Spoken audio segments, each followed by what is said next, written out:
Gene Roddenberry, as a creator, came up with a concept that was rather simplistic, wagon train to the stars, and created a utopia.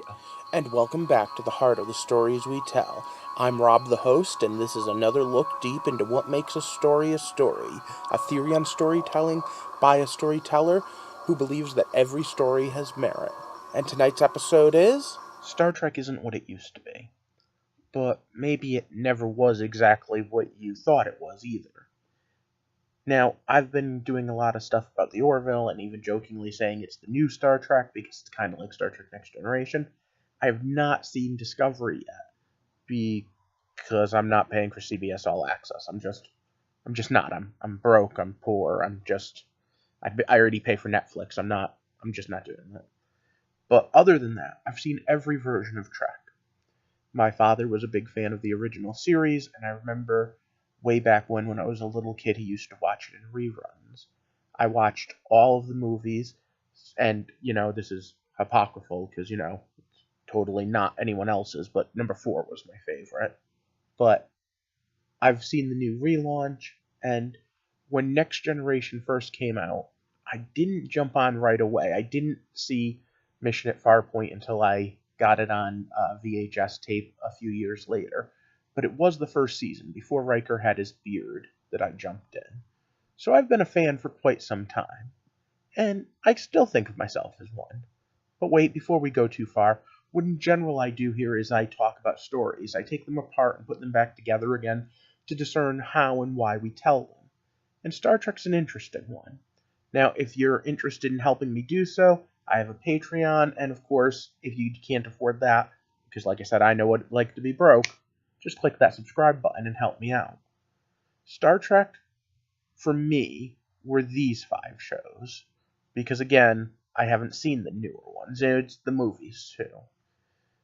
But Next Generation and DS9 are my 2 favorites. Voyager kinda lost me by the end, and Enterprise I had a few problems with, notwithstanding I'm a continuity nerd that had some problems. But overall, they all told one pretty big story. The idea of this idyllic future where we've gone beyond need, when we just are trying to evolve and just try to explore and just try to help each other.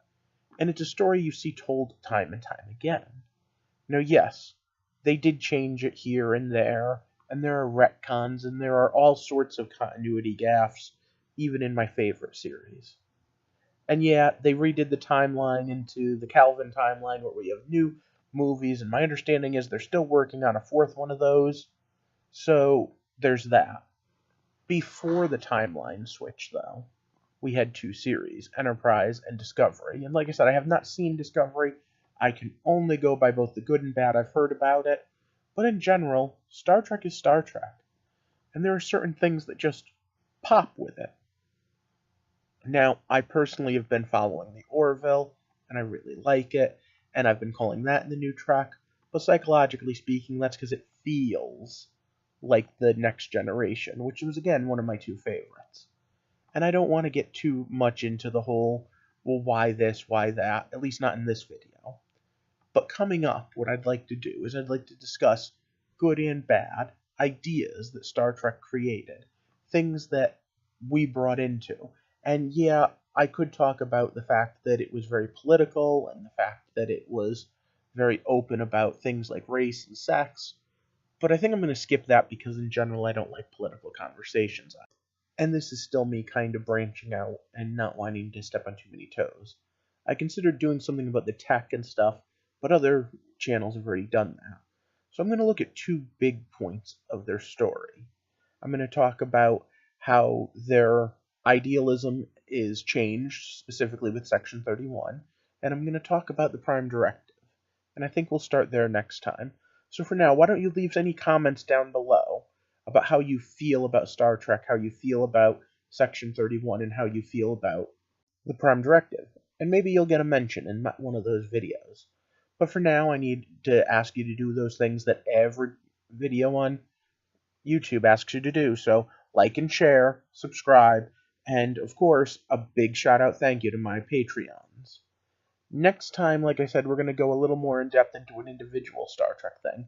But I really want this to be a discussion, so I'm trying this a little different by putting this up first and seeing what you guys think, and if anyone's going to post anything in the comment section for me to respond to. Like I said, we're going to start with the Prime Directive, then we'll go to Section 31. Spoiler, I really like the Prime Directive, even though I have problems with it, and I really dislike Section 31, even though I enjoy it. So for now, thank you for walking with me through the heart of the stories we tell. Have a good night.